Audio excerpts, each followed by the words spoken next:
bapesaki nga message mpo na Fally Ipupa nalali nazomona Fally atelemaki liboso ya bato bato wana babande kosenga sacrifice bayebisi atala na liboko elongi oyo ekobima nde elongi wana kopesa bango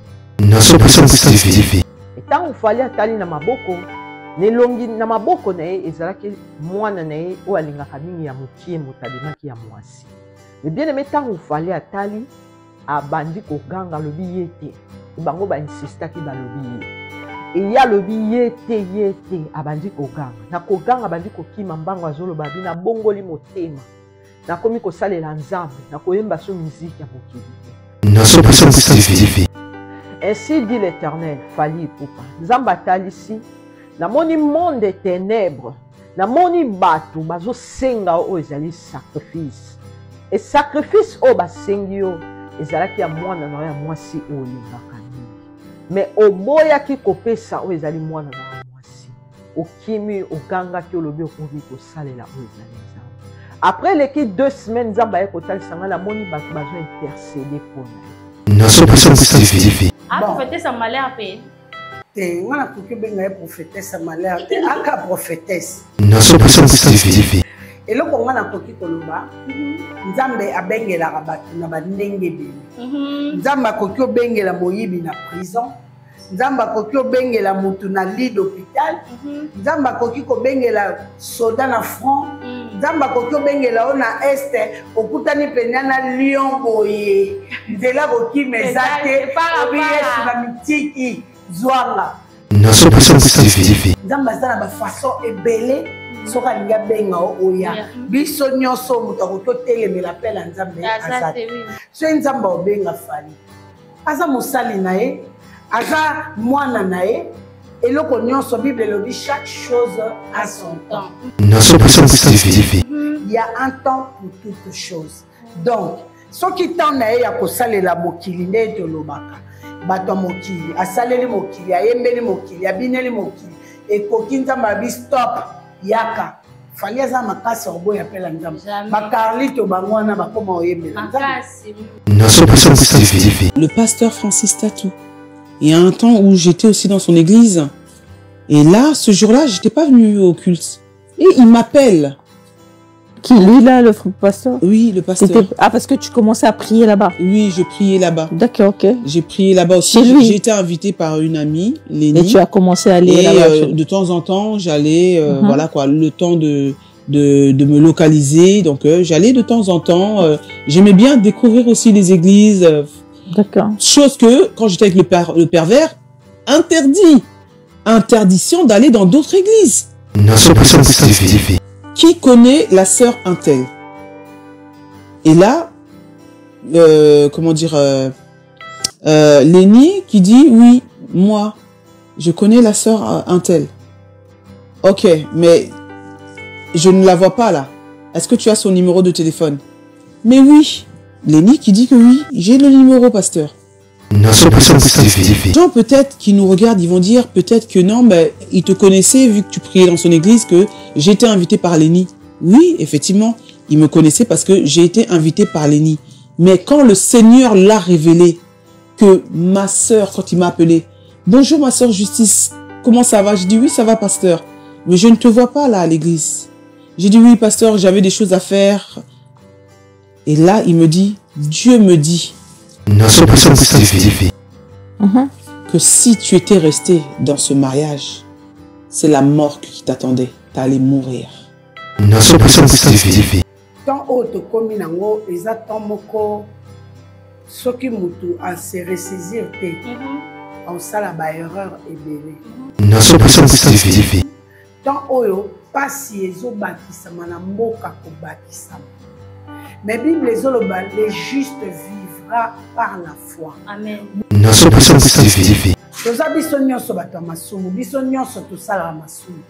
il faut que tu aies la paix degré ya masumo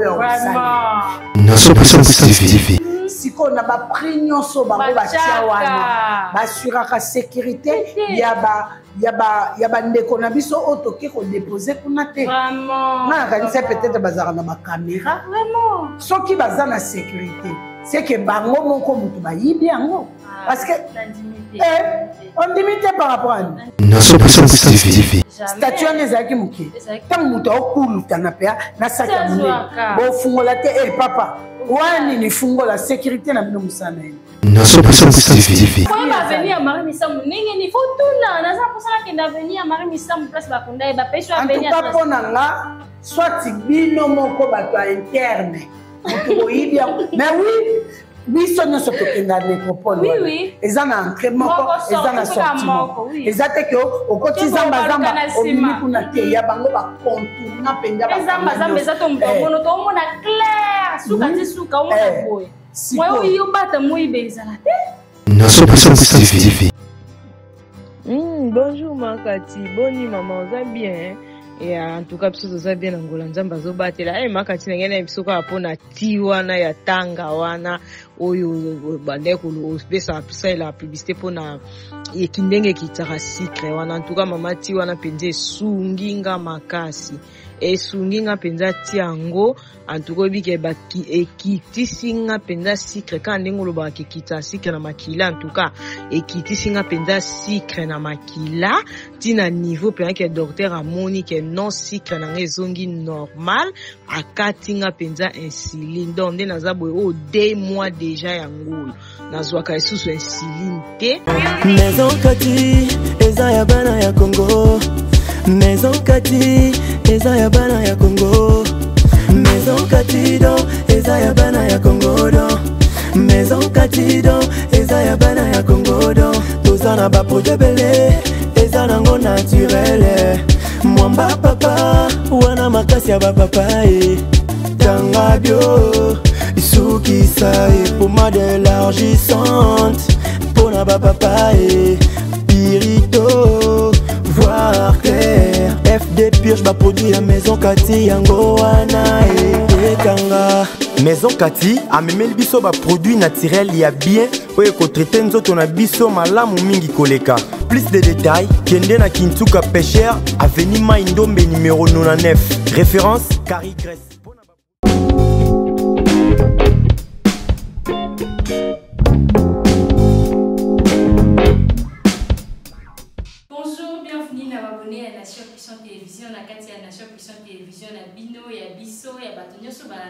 NP Télévision. Santé pour tous, émission na biso au Bomesa Kolanda, au Nazarana, Docteur Kati, toujours na Katia. Santé pour tous. Merci pour la commentaire à l'union de Zobona. Merci na bateau bazo partager. Merci na bateau bakotisika de souhaiter bino la bienvenue na Katia NP Télévision. Activez cloche et notification. Vous aurez toujours la première personne pour recevoir la notification. Une photo ici bilili. Kobo salate ko partager la émission et makaba émission. Sarimbala tous à la même avis. Fungola ngai plateau nanga na banda ku batbamu na Docteur Kati. Namon déjà na plateau na biso toza na tetanga relaxant, te miracle ni Docteur Kati abenga tango. Bonjour Docteur Kati. Bonjour Léa Dengo, la géante de la presse congolaise, Maman Vérité. Bonjour Nabandeko Balandi, bon son partout vos alliés, Kolanda Bisso, enseignant maman. Ezali Abino, évangéliste, le docteur Kati Munga. Azali Bongo ko soigner au moyen de plantes naturelles. Nazali Bongo na commune Yangaliema, na quartier Kinsuka Pêcheur, avenue Maindombe numéro 99. Référence carrière Carrie Grèce. Kuna na yambaka tous les jours de 8h30 à 10h30. Consultation, ils allaient bongo na $10 pour la badeko sur place et puis $15 pour la badeko bazana incapacité, il y a qu'à se déplacer. Tout ça la consultation en ligne. Deuxième cabinet nanga eza na commune ya Kalamu na quartier Matonge na avenue Ikeleba numéro A9. Kuna pe naza koyamba tous les jours mais de 12h30 à 15h30. Car à na hotel Koloba consultation $10 et puis $15 pour na bateau bazana mboka to libanda ya mboka. Bino nyonso consultation na bino ezali au téléphone na $15. Numéro de contact nanga ezali bongo plus 243 82 20 012. Vous s'abonnez massivement à la chaîne Nabisoya Kati Munga Télévision. Ou après pas beaucoup manquer de l'actualité. Merci beaucoup. Merci Docteur Kati. Tu continues à Kati à santé pour tous Nabiso. Na moniti tanga et zoni sous na Kati ya plateau Nabiso ya Mkolalelo. Ce que moni produit toyaka témoignage nini te tanga côté c'est biso na mokolo lelo et puis traiter maladie nini bato ba éviter tanga te pour la première fois balandi biso baye ba gete tanga ezali nini. Merci beaucoup Léa Dembo. Oui, témoignage ezali, témoignage écouté en direct des États-Unis. Maman Mimi, les biso témoignage na les États-Unis, il y a Tetanga. Et pour la bateau ba éviter Tetanga, Tetanga ezali te na benga te miracle. Te miracle parce que te o eza en mesure ya ko sala ba makambo belé, yango wana moni to benga kango te miracle. Mais comme na Tetanga relaxant. Tetanga relaxant est dans la mesure yako soigner bandeko bazana problème il y a sinusite. Bandeko bazana ba problème il y a ba maux de tête, ou karaba mutu pasi pamba pamba. Soko zo mela tetanga ça va t'aider. Tetanga ezana pe pona kosunga bandeko bazana ba problème gastrite. Tetanga et facilite à revoir, et facilite à nettoyage, donc et facilite à digestion. Bandeko o bazana ba problème ya circulation sanguine entre autres bato ba melaka ba anticoagulant bato yo bazaka na ba problème ya ba caillou dans le sang bato bazaka na ba problème ya ba embolie pulmonaire ba se soignaka na tetanga. Tetanga azana pona ko faciliter bato bazana ba problème respiratoire. Oyokaka ba palpitation, obelaka bronchite, aux amours y a asthme, aux amours y a apnée du sommeil. Bato bana un appareil pour ceux qui veulent les kati appareil relève bato apnée du sommeil. Tetanga kaka moto soigner sinusite, ba rhume interminable, kosu tout sèche. Tetanga. Bronchite, tetanga. En dehors de ça, Tetanga a soigné, voire même les mauvaises haleines. Pour battre sous mazaba monoko solo, parce que le type digestif n'est pas nettoyé. Or, le la Tetanga est à faciliter digestion en même moment et l'on l'a capé par mauvaise haleine. Tetanga a soigné par troubles digestifs. Bato bazana la constipation, colon nae eza moulayi par rapport à la normale. Bato basala basel après 3 jours, basel après 4 jours. Ozolo kalibumu kaka pema. Tetanga a facilité la makamboane. Tetanga aza tonifiant. Tonifiant na ndenge nini omoni bato mosusu bandeko balobaka nzoto na eza pete pete aza nzoto mai mai. Tetanga azo dégraisser yo, azo raffermir posonayo. Tetanga asalaka yo. Tetanga aza lisusu anticancérigène. Bandeko bazaka na ba problème ya cancer, tout type de cancer. Tetanga aza en mesure ya ko soigner yo au fur et à mesure. Tetanga a nettoyer kabaran. Moni bandeko bazaka na ba problème à baran, deux fois bazaka obligé à koleka na dialyse parce que rana ezo filtrer lisusu te. Misusu bazaka azo kende dialyse 2 fois la semaine, mususu 8 fois le mois. Ça dépend, il y a état ya mutuna. So ozo me la tetanga, c'est fort probable que le nombre de dialyse et se réduire. Parce que la dialyse, ma PKR, moi, ma talikolo, libumo, fimbaka, pe mezo suka mukuse, ba genou, ezo fimba, ba cheville, ezo botamai. Soko zo sale la tête en mapo, et ça va bango, makolo kilo, le quoi mutanza na kacha poto poto. Tête en là, à kolongola, ba sensation, pe à comporter soutien, na rien. À part ça, Tetanga aboyilaka ba mauvais cholestérol. Bato musu ba mela bakisa cholestérol. Au mona mutu na journée azomela 7 comprimés. Mutu azomela 12 comprimés. Nazala ya moi voire même 14 comprimés par jour. Mais grâce à Tetanga, antikala na 5 kisi, balongola 9, antikala na 2 kisi, balongola 8 pona nini azomela Tetanga. Et pona kosukisa Tetanga a soignaka goutte, rhumatisme, tension, na diabète tetanga asala musala na bino bato boyebi te na pesi bino ba spécialité ya tetanga oyeba que ngai tetanga qui parate mwana mukolo mubange ba melaka tetanga. Donc je crois que en gros ba spécialité ya tetanga yango na utikota. Vraiment. Tetanga ekotisi témoignage ni docteur Katia. Tetanga ekotisi témoignage moko ya kitoko. Témoignage ya munene. Naza na patiente na nga mama Mimi azalaka na États-Unis. Ngai nanu na mona ete nasolola na eka na téléphone atindaka leki na inde ayaka osombela ngape na eba ete kazala na États-Unis leki na eka loba na osombela ya nanga azala l'étranger ye moko nesiko tango abengaki ngai lobi apréciser nga kazala na États-Unis azala leki na yemo natinda leki na nga moko ya mwasi aya kosombela nga asombela nga mingi 5 tete nga senga bien nayebi ayebisanga kaka ke yani aza l'étranger mais apesa ngai mboka te donc eza yo abien ezanga nabengi yo parce que nazali na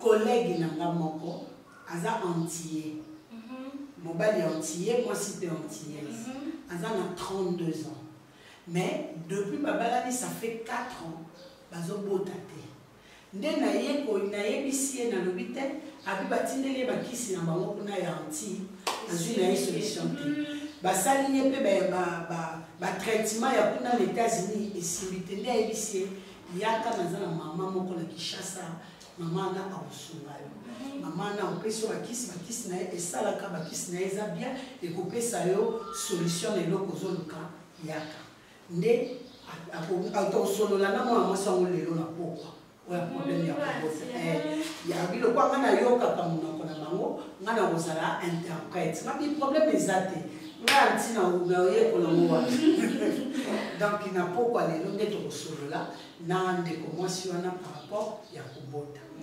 abi mais par là j'en profite aussi pour te dire que tetanga esungi nga makasi ngabi maman bandomela tetanga ça fait combien de temps abi ba 2 ans ba 2 ans na mela tetanga oh déjà on va pas habiter na tetanga nazaki na problème ya tension nazaki na problème ya diabète tension le cas qui m'a tellement makasi que malgré bakisi na melaka malgré banini na melaka 12 comprimés par jour c'est tout ça ici babiloko nyonso bapesanga esalaka 12 comprimés mais depuis na bandaki komela tetanga badiminyanga en dehors de ça nazwaka insuline azwaka insuline na journée 3 fois tetanga nini pe ko alobeka wote miracle alobi baokatanga ndambu na minitio nazoyebisa o ça fait 2 mois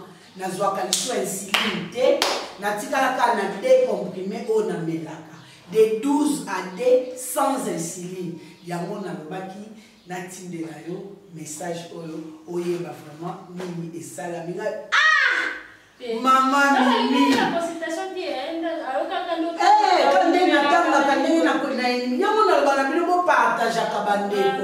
partage émission et puis alors avant peut-être mission tant on explique makambo ya tension sur keleki makile kota ke belé na ba veine makila so ekoti ebele zo circuler na vitesse et ça la veine lokola élastique veine nekobenda na ekoki mpe kokatana soki ekatani vision ya libanda na ya kati esili mosusu mpe omona makila ezoleka bien te veine ekondi ekati vision ya biso nayebaka yo je ne pense pas que nalingaki nabenga miso na ngai elingaki ekufa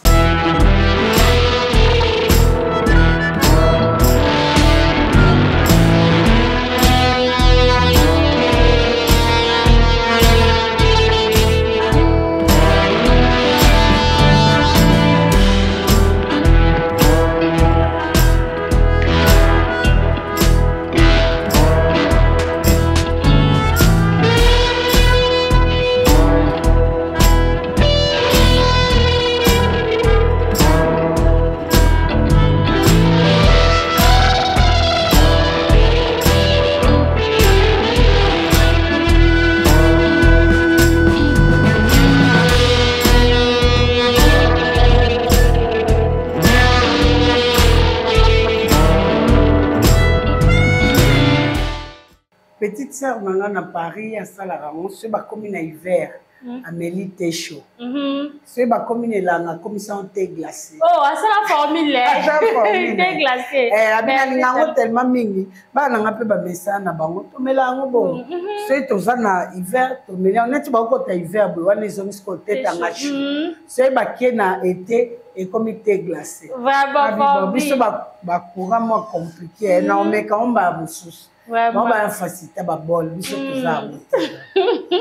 Vraiment, docteur Kati, sur la témoignage, pour tous les gens qui ont précision, tout le monde malade ni oyo, ba ko la tête tanga na lomba on peut ba zo lobiko. Ça arrive mbala tshela biso témoignage ya maman comment va sortir? Maman Mimi na États-Unis. Ya États-Unis ya maman Mimi au Californie. Ozo miyoka maman Mimi. Tout la témoignage ya maman Mimi to zo na kati ya plateau. Bonjour Makati, boni maman, vous allez bien?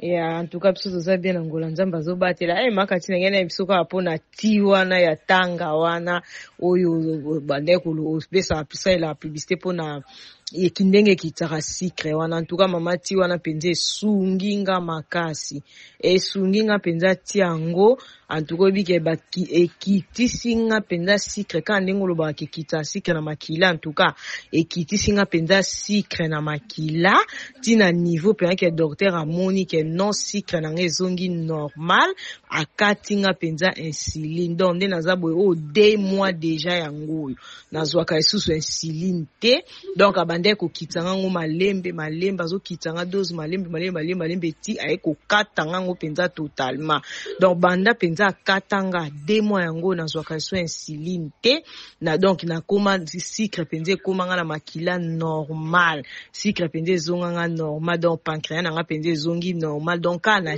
tiwana yango na ngene ebiso vraiment tiwana ezosunga penza ezosunga en tout cas nzambe apambola yo maman en tout cas merci beaucoup bye. Zongi na kati ya plateau en tout cas ma Mimi bravo nga bat ba bo pesa témoignage elengi vraiment en tout cas éclaircissant penza ko oui bata ba no mela tetanga bat ba mela tetango bazaka pressé docteur Kati moi mais je temps 2 ans qui patiente oui azaki patiente parce que na komela wana ezaki ka côté attention te côté diabète mais amona babilo ko belé échanger dans notre fonctionnement mais comment qui nous souche c'est comme ça que a préféré à me la rater tanga mais le qu'on appelle comment qu'on réduire ba kisi qu'on réduire taga mutazaki insuline il y a 3 fois le jour ba kitisio na ba kitisio na moko au final ba kati ba ki super bambuma article kana 2 yebisanga docteur ça fait 2 mois oyo azana azo insuline te pancréas na e sukwami pancréas na e bongi bino bozaka pression melika une semaine makati on le battait témoignage da moninga 2 ans 2 ans en tout cas nous le ba pene solo secret kiti mais oui na lo ba ya solo ngai nazala na ngai so eloko simbi na ngoti to na yebi na ngati côté na buka na te na sala ga nde ba hôpital ba to sala ka OK l'hôpital kwa ba te o kana biso te OK mama me bonga pese na biso kana ngati ba beza kana ngati okende na transférer bino vraiment docteur Kati bato yo bakenda dialyse bato bazaka na ba problème ya makolo bato bazaka na problème ya ba vision floue bango pe ba melaka tetanga me ba melango na formule nini tetanga matin midi soir tetanga avoir clair tetanga osangisi na purito formule ya tetanga ya bato bazaka na problème ya cartilage bato bazaka na problème ya palpitation na ba vertige pe hein mais oui na ba vertige mais formule ka moko cure kaka formule ezaka moko bato cartilage nde na yaka ko bakisa bango régime alimentaire tetanga eyaka ko agir lokola anti-inflammatoire parce que ceux qui ba cartilage eliami ba cartilage ezani moi biloko to lia na ngombe ya crunch na lipandi beza pembe voilà wa pembe yango tozala nango na makolo na genou tozala nango na cheville tozala de place nzoto ekabwana mibale cartilage ezani siko cartilage wana elianaka au fur et à mesure âge eza ko avancer mususu pe âge na eza ko avancer te mais cartilage eliani yango esalaka badouleur mikuwa sikoyo ezotutana yango omonaka bato wana basalaka bango baopération batia faux cartilage mpo epermettre yo mikuwa ekabwana siko cartilage wana ebotaka au fur et à mesure eza na repas moko napesaka approprié soki ozosalela yango régulièrement nde ebotisaka cartilage donc bata cartilage baza na temps omela te tanga po bazwa faut bamela te tanga lokola anti-inflammatoire parce que air moko mpe evimbisaka bango makolo yango siko lokola ekawusaka bamai wana faut bamela yango et puis balandeli régime on appelle ça bango bazana kiri ya kitanga te kiri ya ndeto za kiri ya 19 jours kira te ya bango faut mela kaka à l'infini on mela kaka à l'infini mais jusqu'à ce que tu vois le résultat na on les can opération c'est simbi to comme kokadikoka comme na chaise roulante au comme na canne na otambola na ona maboko na ona makomi ba le pofele bango na batu ya dialyse na mona rapena ozala na bango moi makasi mingi bango ba tikela bango tenter bango na tikela bango tenter pour dialyse so sali yango c'est pour la vie dialyse ezaka lokwa muto amela kisa tension dialyse ezaka lokwa muto amela kisa diabète vie na mobimba ezaka lokwa muto amela kisa sida otika moto tetanga sikoyo plus ozosala yango ke na noka na réduction au fur et à mesure bazo réduire yo mais na quand est-ce que kokata poids wana na éviter yango na lobaka mais là jusqu'à atteindre les objectifs ouais bongo pona banémique banémique jusqu'à atteindre les objectifs ouais docteur Kati tokoki kokota na kati ya actualité ezaka deuxième partie na biso saimba kotilanga mama prophétesse wa bimaki na message pona fali ipupa batu balanda yango évangéliste Kati munga pe alanda yango et puis okotilanga lisusu vidéo oyo okomona bandoki ya Congo ndenge Congo ezokindela bayibi ba guitare oyo batia na tombe ya Sœur Marie Misamu en tout cas artiste ya mboka oyo ya tombola drapeau manze mone ebikisa bakonzi na biso nyonso to toza na kati ya mboka oyo me komona ndenge na kati ya cimetière lokola nécropole oyo ezaka bien organisé eza na baveni nango bayibi Sœur Marie ba guitare na ye mibalo ezalaka wana na statue na ye basalela ye bachaninga odopi en tout cas ça les passe na moni mwana na ye abeleli bakonzi mboka lobi pona 10e année na ye depuis atika biso fa ba ke ko rendre hommage bakuti biloko wana ezate et ça les passe tolandi bilili oyo et puis tozongi na évangéliste Katimunga. Suivons les images. Un vol choquant a eu lieu à Kinshasa où des inconnus ont dérobé la statue en bronze et 2 guitares en métal qui ornaient la tombe de l'artiste gospel Marie Misamu décédée il y a 9 ans. Je vous explique. Le vol a été constaté ce week-end au cimetière entre ciel et terre, laissant les fans et la communauté en émoi. Ces objets étaient un hommage à son talent musical et à sa mémoire. Et leur disparition est perçue comme une profanation. Aucune information n'a été communiquée sur les circonstances de ce larcin, mais une enquête a été ouverte pour tenter d'identifier les responsables et retrouver les objets volés. Marie Misamu, figure emblématique de la scène chrétienne en République démocratique du Congo, avait laissé un héritage musical fort apprécié. Les autorités n'ont pas encore annoncé de mesures pour sécuriser les tombes dans les cimetières de Kinshasa. Que pensez-vous de cet acte et comment peut-on mieux protéger la mémoire des artistes? Dites-nous en commentaire. Un message pour Fali Ipupa. Nalali, nazomona Fali, atelemaki liboso ya bato, e bato na babande kosenga sacrifice. E bayebisi atala na liboko, elongi oyo ekobima, nde elongi ana kopesa bango. E tango Fali atali na maboko, nelongi na maboko na ye ezalaki mwana na ye oyo alingaka mingi ya mokie moto abimaki ya mwasi. Me bien aimé tango Fali atali abandi koganga lobi ye te. E bango ba insistaki balobi ye. E ya lobi ye te abandi koganga. Na koganga abandi kokima mbango azoloba bi na bongoli motema. Na komi kosalela nzambe, na koyemba so miziki ya mokili te.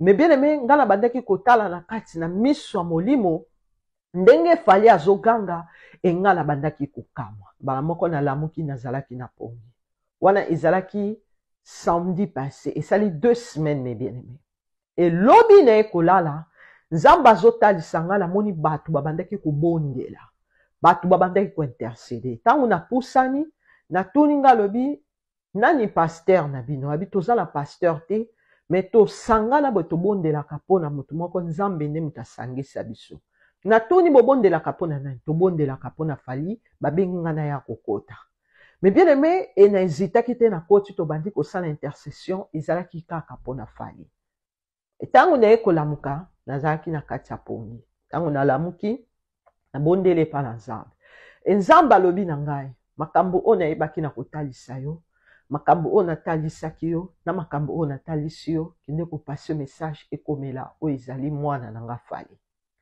kende koyebisa ye ke monde de ténèbres ezoprépare mabe mpo na ye monde de ténèbres ezozela ye na mabe kende koyebisa ye ntango ekoki ayebanga na kati na bomoi na ye pamba te ngai papa na ye naza na bosenga na ye azonga aya kosalela nga aya kosalela nga aya kosalela nga ngai papa na ye naza na posa na ye ngai papa na ye naza na bosenga na ye mais bien aimé dans le Seigneur ntango nasisi kobondela yango na ye kopase message na makambo oyo nzambe atalisi ainsi dit l'Éternel Fally Ipupa nzambe atalisi namoni monde de ténèbres namoni bato bazosenga oyo ezali sacrifice et sacrifice oyo basengi yo ezalaki ya mwana na yo ya mwasi oyo olingaka mingi me oboyaki kopesa oyo ezali mwana na yo mwasi okimi ogangaki olobi okomi kosalela oyo ezali nzambe après leki 2 semaines nzambe aye kotalisa ngai namoni bato bazo-intercede mpo na yo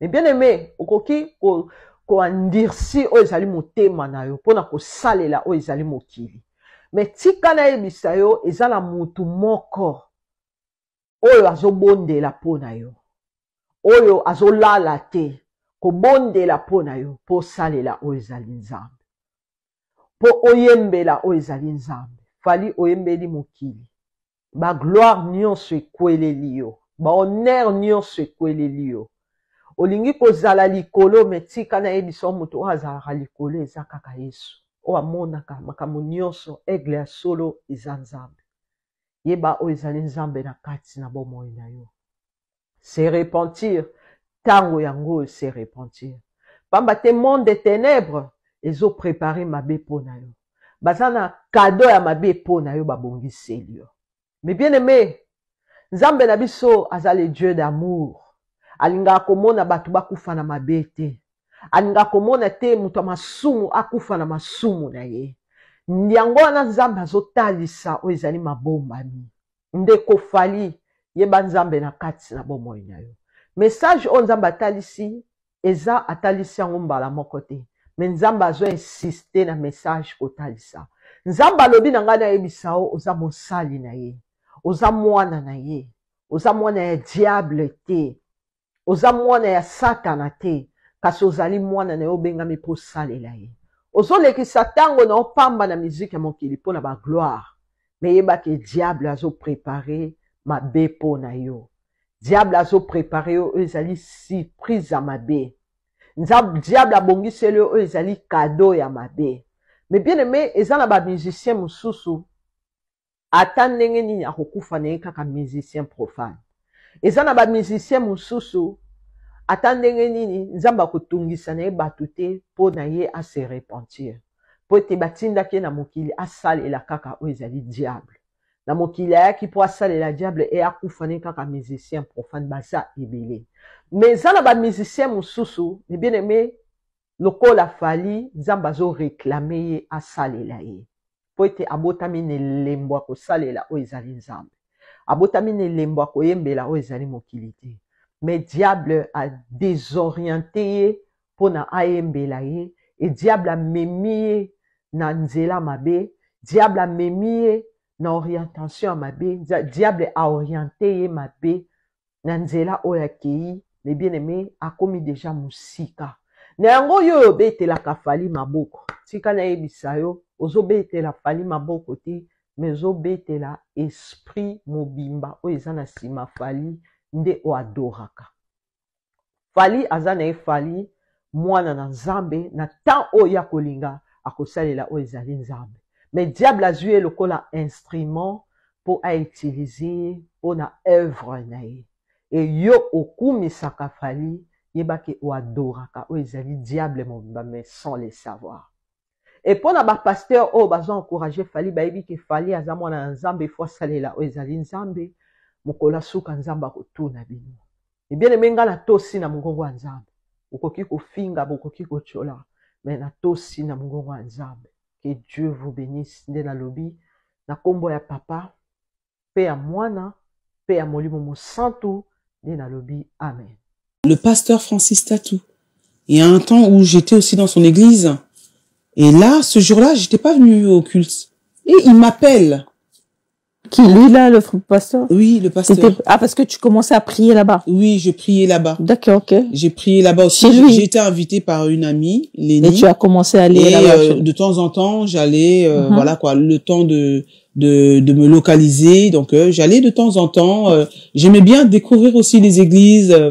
D'accord. Chose que, quand j'étais avec le pervers, interdiction d'aller dans d'autres églises. Qu'est-ce que tu vas aller faire dans d'autres églises? Parce que moi, je suis le pasteur, je te nourris déjà et je te donne tout. Voilà, merci. Je te donne tout. Tu n'as rien à faire dans d'autres églises. Alors là, ma copine Lénie Katanga, à qui je fais des gros bisous, qui vient de perdre son père, toutes mes condoléances. Elle m'a invité dans son église et j'ai commencé à aller de temps à autre et tout. Et là, un dimanche, je ne suis pas partie. Et là, le pasteur, en plein culte, il n'avait pas mon numéro. Il a demandé, il a dit, Dieu lui révèle mon nom à moi. Qui connaît la sœur Intel?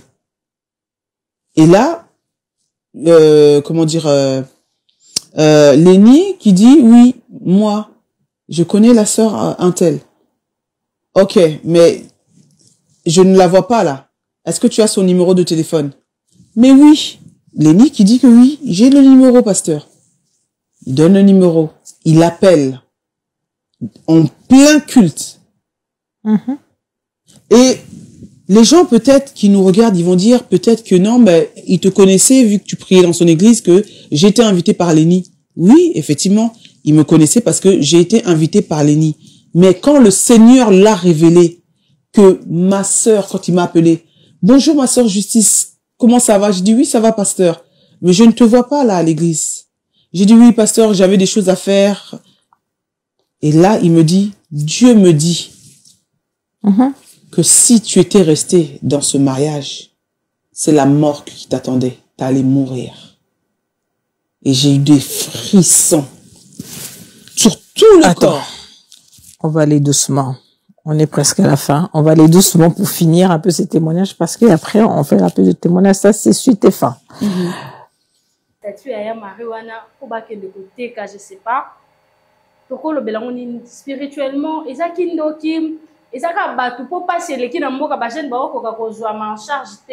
Prenez-vous en charge. Bah on ça les là maloba. Il y a le père. Bah on soit en charge. Il faut pas ça là pas kaya bongo. Faut pas mise en charge. Bon, et là qu'on a coquille koloba kaka. Tant autre comme nango, exactement moko. Ce qui mutu à se ressaisir té. En sala ba erreur et belé. Tant oyo pas si ezo bakisama na mboka ko bakisama. Mais Bible les justes vivra par la foi. Amen. Mutoyo azana croyance na ye moko songolo. Ayebi ke nazo croire na être suprême oyo place ba limite na ngai suki ya ye bandi. Okoko koma na suka na maele nao. Mais soko talika nzambe na nga beta biloko dada. Eleki na ngotiki. Toza biso nyonso bato masumu, biso nyonso tosala masumu. Mais il faut que tu aies degré ya masumu oyo osala. Biloko mususu ça ne vaut pas la peine. Tout est permis mais tout n'est pas utile. Exactement. Ba yibi yango parce que guitare wana eza en bronze, matière wana bateka kango. Ba yibi statue wana parce que c'est en bronze, matière wana bateka kango.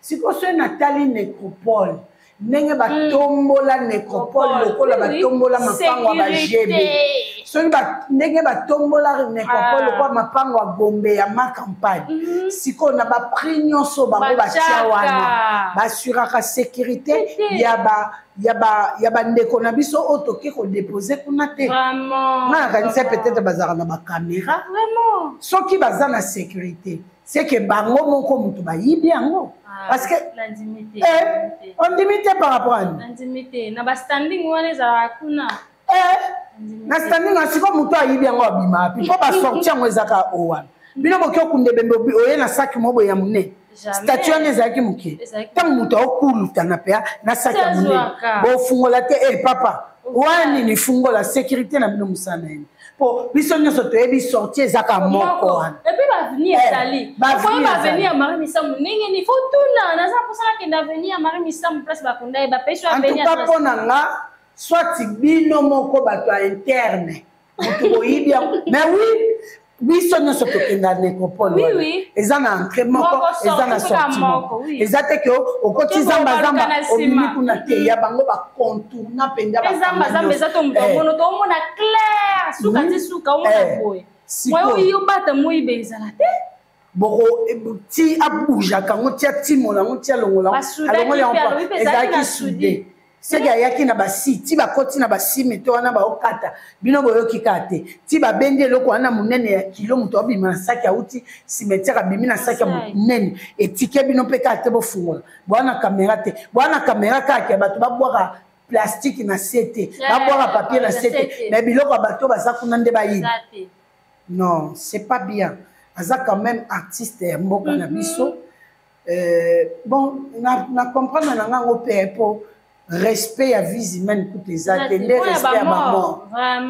moto batakufi ekende okokisa ko 10 ans nde ye nde baorespecte tomona bandako mosusu batonga tombe na kati tombe akomisi yango mbeto atie nde matela na ye likolo ya tombe aolala donc je comprendrai soki bayibi na bango eloko wana mpo na ngai na ndenge tookendela na mboko na comprendre na ngai na kamwa na ngai vraiment Docteur Kati, tout le monde a une deuxième vidéo, il y a prophétesse Oyo, ou a une bisakola ne, bah oui c'est, on puis le moment là, c'était quand nous avons fait ça biso, quand il a fallu nous le baba warrior attaquer, en tout cas baba warrior attaquer, le baba na avec les suprêmes attaquer tous les jaloux, attaquer qui est penza, que le baké concert il a fallu pour par il y a stade de France, à moni fallu bah osengaye, moi ane asuka mal communiquer, loya ma Monique.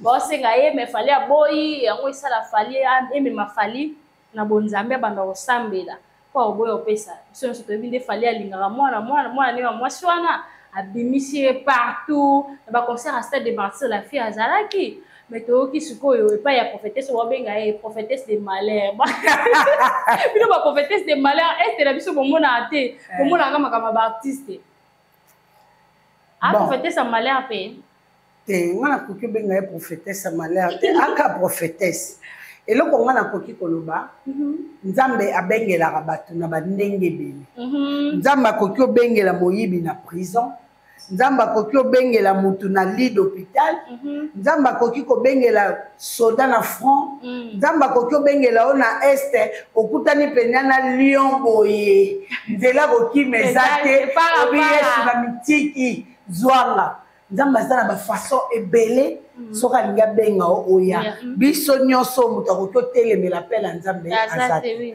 soki nzambe obenga fali aza mosali na ye aza mwana na ye eloko nyonso bible elobi chaque chose a son temps il y a un temps pour toute chose donc soki temps na ye ya kosalela mokili nde tolobaka bato mokili asaleli mokili ayembeli mokili abineli mokili ekoki nzambe abi stop yaka fali aza makasi oboya pela nzambe bakarlito bango wana bakoma oyembela nzambe bafrère de baba avant bakufa pe asona bayembelaki nzambe siko fali aza nani liboso ya volonté nzambe aza créature soki créateur alobi stop aza na force ya koresiste te bato mosusu baye epai nzambe mpona choc abungisa eloko ya motuya oyo andimaka te elingaki kutu ebomisa ye atali abi te mpona kufa te na ye panza mususu pe ba tchelio dilemme moko ya makasi par exemple nde ba oloba ya ndeko Fally Ipupa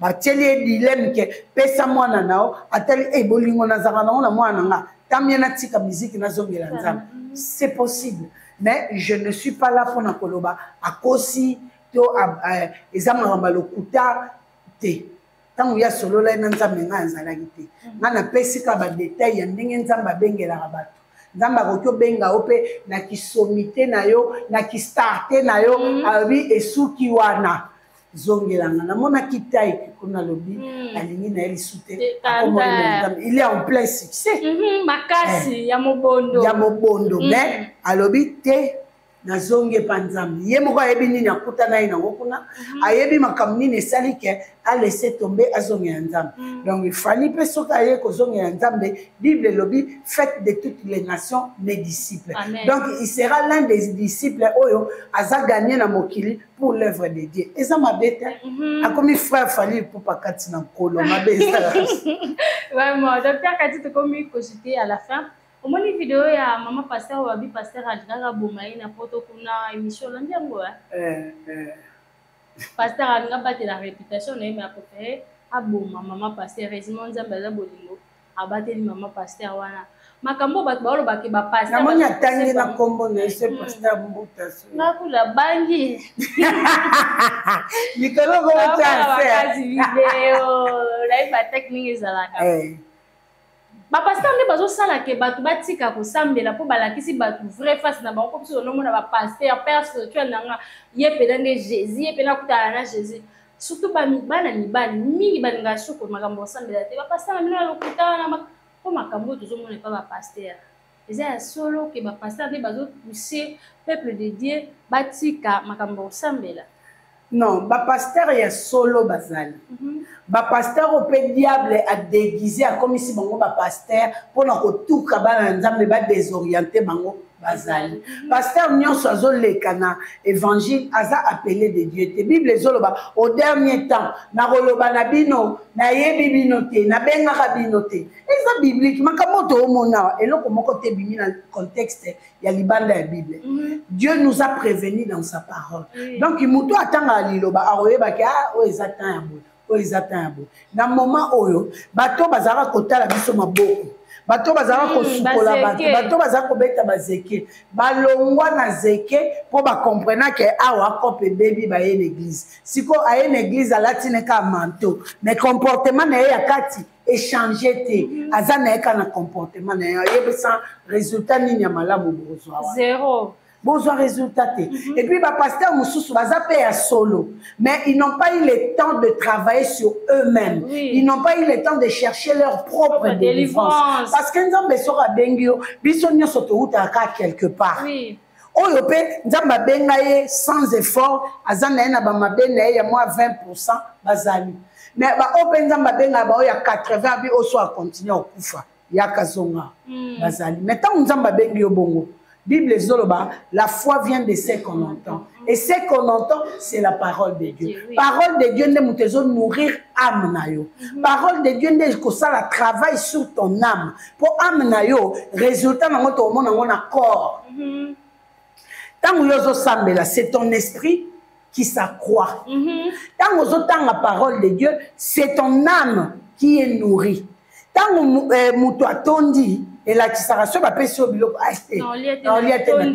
parce que âme les a rempli mais ce âme na les a rempli te pour ça biloko et aux alaka réaction na yo na âme soko yo kinzala aux ala fatigué les qui sont venus pour kinzala nzoto muté manifester biloko de la même manière parole de Dieu eza lokola marteau ezopesa âme na yo forme ezobuka résultat na monde to mona na corps po na opesa nano exemple sur nga moko ngai moko ne nazalaki boy maman Philippine merci beaucoup na robe na ngai oyela yenga yango na latiango en direct po na remercier yo maman Philippine na Londres robe na ngai yango très jolie encore nga muto bakula na linga bakuba multicolore makasi oniati penza et bois kinga.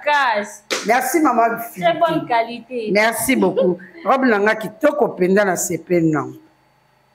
Ngai liboso. Tant nazalaki nanu na Christ était. Ou soit tant nazalaki na odepa depa. Je na lati embraté. Na omona na bongité. Balali. Je na lati donité. Na omona simbité.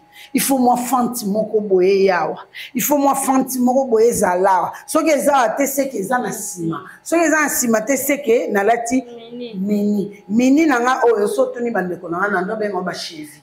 Ah, que ti robe pendanga bi oh. Robe mute komi na chevi pona ngai chevi yango. Oh chevi yango ngai siko na kata chevi apo, il faut la mangeza pousser. Mais tant que parole est comme kokota, mon corps est le temple de Dieu. Donc temple de Dieu et kokyo kota boitité. Temple de Dieu et kokyo kota hôtel na mibale abatute. Temple de Dieu et kokyo ko vanda na ba moqueur te. Temple de Dieu et kokyo ko yibate. Temple de Dieu il faut na couvrir yango. Il faut na pesa ngo valeur bilamba onga na za ko benga ba bien-aimé dans le Seigneur. Yango. Mais na comment là tango na za l'aise. Na comment là tango na za na kitambala. Ngai na ta kitambaka. À combien de messages? Oh,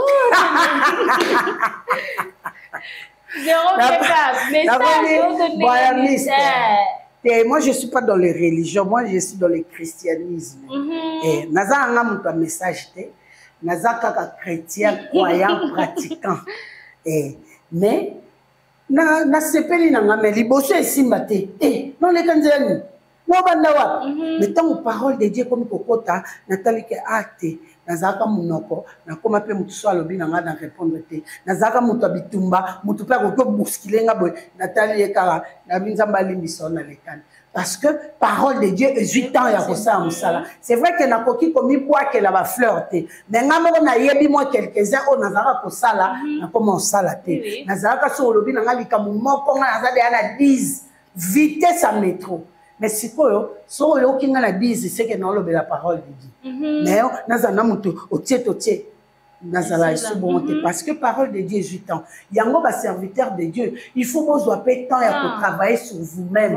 Bino bozana kate pour na koloba batu. Kota jeune à 5 jours, kota 12 jours pour le cas de délivrance, yo mo reposant besoin de délivrance. Et puis délivrance c'est araditi contacté. C'est au fur et à mesure du jour au jour aux ovanda, aux obongisa.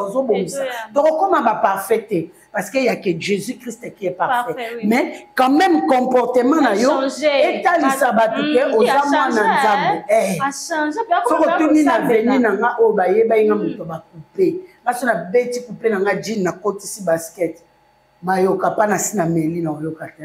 Mais ce qu'on kara avenir ba comment en tout cas bato ba changer ka. Et ça pour le coup nzambe te. Mais oui, il faut prendre le temps de travailler sur vous-même. Au yebi ke ngai na zara faible na masanga. Banda ko renoncer, banda ko renoncer. Ngana zaka faible na nzoto, banda ko senga délivrance, banda ko renoncer. Malembe, Bible lobi, demandez et l'on vous donnera. L'union s'auto senga dans la prière, Dieu est là pour nous donner. Si ko yoso senga ka mituka, o senga ka ba voiture. Moyibi yoso senga tenza matiki sawa. Kindumbo zo senga tenza matiki sawa. Munoko ana pia a ozolobela notre père ku nous otongela ngo ba senga nzambe akosala kati na yo parce que biloko aboye diable peut continuer à infiltrer nae bon mon ka ba pasteur pe ba lekisi ba pasteur pe na ba pasteur a diable pe ba voilà ba pasteur ba sala délivrance te ba joie délivrance te exactement. Merci docteur Cathy to commis pratiquement à la fin il y a santé pour tous na biso ya mkola lelo. Message pour nos consommateurs et à la maison chez Cathy. Message nanga ezali bo pesa te tanga confiance. Bo meli baki si ebele bo suite te. Batonga kutu n'en parlons pas, bato opération n'en parlons pas. Mais ah oui c'est une opération te. Et c'est une otonga te. Et c'est un cas omela matin midi soir. Au mon résultat. Pour ni nazo tindi kabino a. Pour na yebi ke bisika ba limite na ngai suki. Le sang de Jésus-Christ est bandi. C'est de ça Et qu'il puis, s'agit. mais oui, et puis Jésus-Christ est un chimiste numéro 1 dans le laboratoire. Mais bon, ça a mingi confiance, bon, ça a mingi confiance dans Jésus-Christ. Pour moi, on a un simple instrument, na oya kotika biloko yeso sali na boyebi nanga. Mais bobé nanga na plus 243 82 20 012. Vraiment, merci docteur Cathy ko flatter ko tout depuis na bota matinée na kolibo. Ba liboso na yoka naturopathe aloba makambo ya Jésus na kati.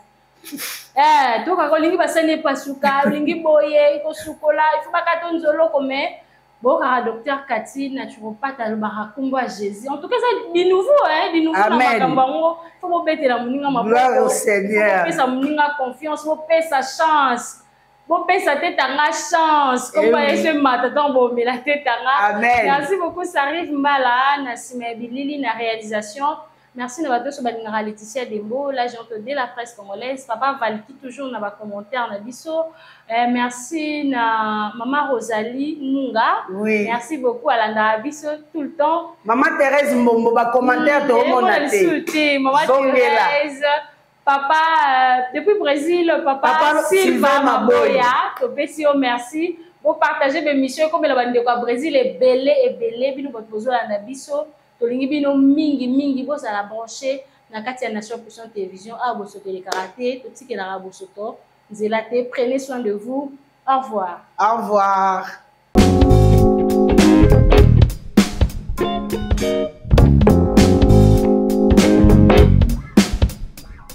Le pasteur Francis Tatou. Il y a un temps où j'étais aussi dans son église. Et là, ce jour-là, j'étais pas venue au culte. Et il m'appelle. Qui, lui, là, le pasteur? Oui, le pasteur. Ah, parce que tu commençais à prier là-bas? Oui, je priais là-bas. D'accord, ok. J'ai prié là-bas aussi. J'ai été invitée par une amie, Lénie. Et tu as commencé à aller là-bas? De temps en temps, j'allais, voilà quoi, le temps de me localiser. Donc, j'allais de temps en temps. J'aimais bien découvrir aussi les églises. D'accord. Chose que, quand j'étais avec le pervers, interdiction d'aller dans d'autres églises. Qu'est-ce que tu vas aller faire dans d'autres églises? Parce que moi, je suis le pasteur, je te nourris déjà et je te donne tout. Voilà, merci. Je te donne tout. Tu n'as rien à faire dans d'autres églises. Alors, là, ma copine, Lénie, Katanga, à qui je fais des gros bisous, qui vient de perdre son père, toutes mes condoléances. Elle m'a invité dans son église et j'ai commencé à aller de temps à autre et tout. Et là, un dimanche, je ne suis pas partie. Et là, le pasteur, en plein culte, il n'avait pas mon numéro. Il a dit, Dieu lui révèle mon nom à moi. Qui connaît la sœur Intel? Et là, Lénie qui dit, oui, moi, je connais la sœur Intel. Ok, mais je ne la vois pas là. Est-ce que tu as son numéro de téléphone?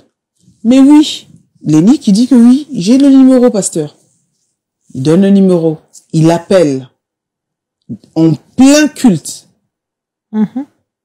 Et les gens peut-être qui nous regardent, ils vont dire peut-être que non, mais il te connaissait vu que tu priais dans son église, que j'étais invité par Lénie. Oui, effectivement, il me connaissait parce que j'ai été invité par Lénie.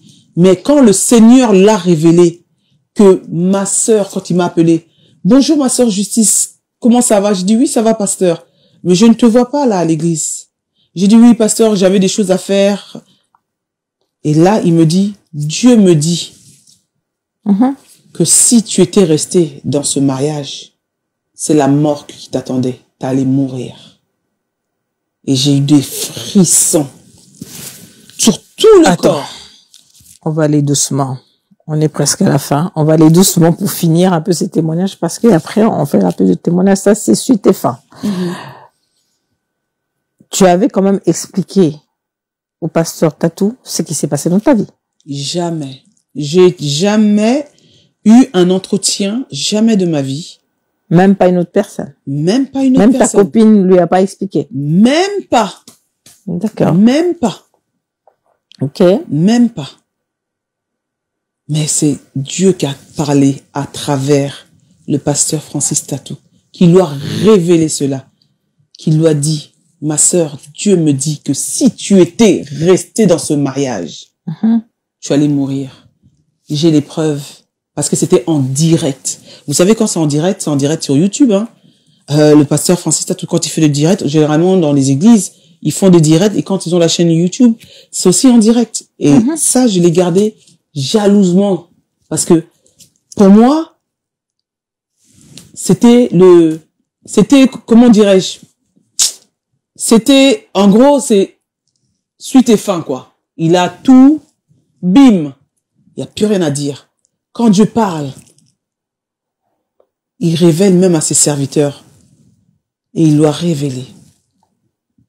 Il lui a révélé ça. Et ça, c'était la vérité. Parce que le but de cet homme, c'était de me dire. Le but, c'était de me dire parce que j'avais demandé le divorce. Parce que j'ai demandé le divorce. Je ne voulais plus de cet enfer en tant que femme de pasteur. J'ai trop souffert. J'ai trop souffert, mais j'ai tellement souffert à un niveau où ma tête, elle a failli exploser, où je pouvais avoir des veines qui allaient exploser dans ma tête. J'ai trop souffert et je ne veux pas qu'il puisse avoir des souffrances encore comme ça dans la vie des autres sœurs qui vivent des moments comme ça de souffrance. Tu viens à l'église, mais les sœurs te disent plus bonjour parce que c'est la sœur avec ton mari, parce que c'est sur la couche avec ton mari. Ça pouvait pas continuer comme ça. Il fallait que je m'arrête. Bien que je savais que les gens allaient se moquer de moi. Bien que je savais que le monde entier allait se moquer de moi. Mais j'ai supporté l'insupportable. Pendant 15 années de ma vie. 15 années de ma vie où je supportais l'insupportable. Et là, j'ai dit trop, c'est trop. Que les gens m'insultent. Que les gens m'insultent de tout. Mais là, c'était trop, c'est trop. Parce que j'étais vraiment la femme qui se respectait et qui respectait son mari. J'étais celle qui s'habillait très décemment. Et je vois que ça ne m'a pas payé. Je mettais des pulls jusqu'à là, des cols roulés. Je mettais des jupes longues. En dessous les jupes, je mettais des leggings. Mais malheureusement, ça ne m'a pas payé du tout. Ça ne m'a pas payé. Christian, est-ce que je peux avoir un mouchoir, s'il te plaît? S'il te plaît. Ça ne m'a pas payé du tout. S'il te plaît. Alors, je ne veux pas qu'il puisse avoir d'autres personnes qui puissent passer par là. Alors, c'est pour ça que je viens témoigner, que le monde entier sache que ces hommes... Je peux avoir un mouchoir, s'il te plaît? Sont pas des réels hommes de Dieu. Que ces hommes-là, ce ne sont pas des vrais hommes de Dieu. Tiens. Merci. Ces hommes-là ne sont pas des vrais hommes de Dieu. Un homme de Dieu ne peut pas... Non, il y a des limites. Il y a des limites à ne pas dépasser. Il y a des limites à ne pas affronter. On a tous des cœurs, comme j'ai l'habitude de dire, on supporte. Mais là, à supporter 15 ans, fidèle à cet homme pendant 15 ans. J'ai été fidèle à cet homme pendant 15 ans. Mais je sais que Dieu est avec moi parce que je crains le Seigneur et comme on dit, l'habit ne fait pas le moine, parce que cet homme mettait des cols pastorales, on le voyait, pasteur, costume, toujours bien habillé, mais aux yeux des gens, c'était l'homme idéal. Mais à la maison, c'était un autre homme. C'était l'enfer. L'église, les brebis, c'était l'enfer. C'était l'enfer, j'en pouvais plus. Des sœurs à qui j'avais l'habitude de dire bonjour, de bien parler avec elles, mais elles te toisent, elles te regardent, elles te cheap, tout simplement parce que elles faisaient des choses avec mon ex-mari, quoi. Ça devenait trop, en fait. Mais on te demande de te taire. Ce qui me tue encore, c'est que je ne pouvais rien dire. Parce qu'on te dit que l'amour ne soupçonne pas le mal. L'amour ne soupçonne pas le mal. L'amour pardonne, l'amour supporte. C'est ça. Je ne devais pas soupçonner le mal. Penser à la place des actes des autres. Non. Que je devais pardonner. Je l'ai pardonné toutes les conneries qu'il a fait. Mais ces sœurs, je les ai rien fait. Pourquoi me manquer de respect comme ça? Non, mais parce que c'est lui qu'on visait, c'est tout. C'est simple, hein, c'est Ouais. lui qu'on voulait. Et toi, tu étais un peu le mur qui empêchait à ce que eux ils fassent dans toute liberté. C'est ce que eux ils voulaient faire, c'est ça. Je sais que là, ce que tu as, c'est que comment tu pleures là, c'est comme si tu te libères en fait, parce que c'est quelque chose que tu te libères. Peut-être que quand tu l'as fait avant, j'étais déjà libérée. Non, tu es libérée, mais c'est. Mais en fait, c'est une alerte que je ne veux pas que nos sœurs qui sont dans cette situation, parce que il y a beaucoup de jeunes aujourd'hui qui veulent devenir vite fait des pasteurs, tout ça, avoir un ministère, mais je ne veux pas que demain, j'ai une fille moi, je veux pas que ma fille, j'ai dit jamais, je voudrais subisse la même chose qu'elle que puisse toi. se marier avec un homme de Dieu. Même ça, je ne veux même pas. Non, ne dis pas jamais, parce que tu sais pas, le plan de Dieu, c'est pas les... Je sais très bien, mais je ne la Tu ne souhaiterais pas. Je ne souhaiterais pas, Voilà. exactement. Ne Je ne dis pas jamais. pas. Tu dis, même tu ne mes souhaiterais garçons. pas. Voilà. Voilà. Exactement. Je préfère qu'ils puissent aller épouser des païens. Au moins, ils seront dans la paix, dans la transparence.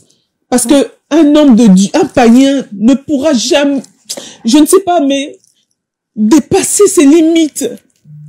Non. Alors c'est pour sauver des vies derrière. J'avais envie de sortir tout ça pour sauver des vies derrière. Il y a des femmes qui se sont tues, qui vivent dans de telles situations jusqu'aujourd'hui. Jusqu'aujourd'hui, maman, il y a des femmes qui sont angoissées. Alors je répète encore, c'est pour ça que il y a des femmes, des pasteurs qui meurent. On leur retrouve, elles sont mortes parce qu'il y a eu trop, le corps, le cerveau a trop encaissé. On supporte, on nous amène à supporter. Vaut mieux la vie que la mort.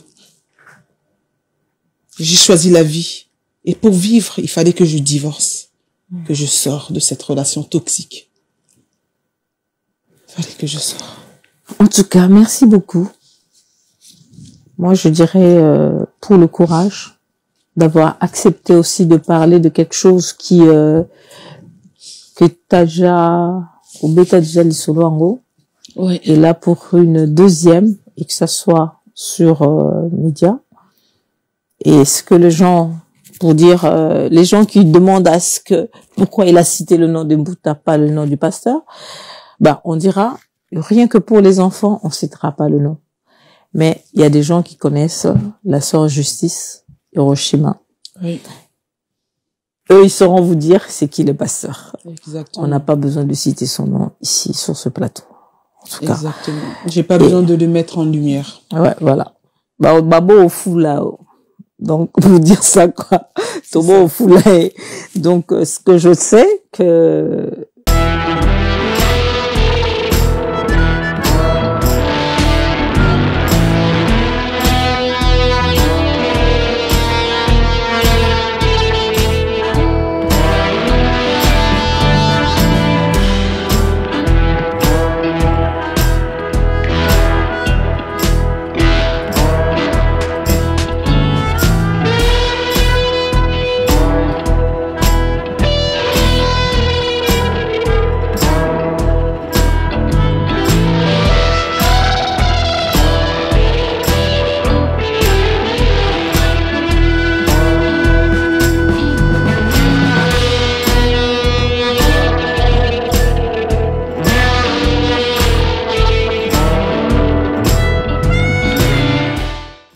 Maison Kati, eza ya bana ya Congo.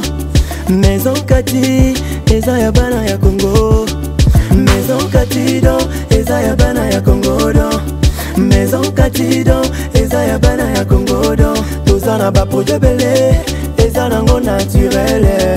Mwamba papa, wana makasi ya ba papa Tanga bio, suki sa pommade élargissante.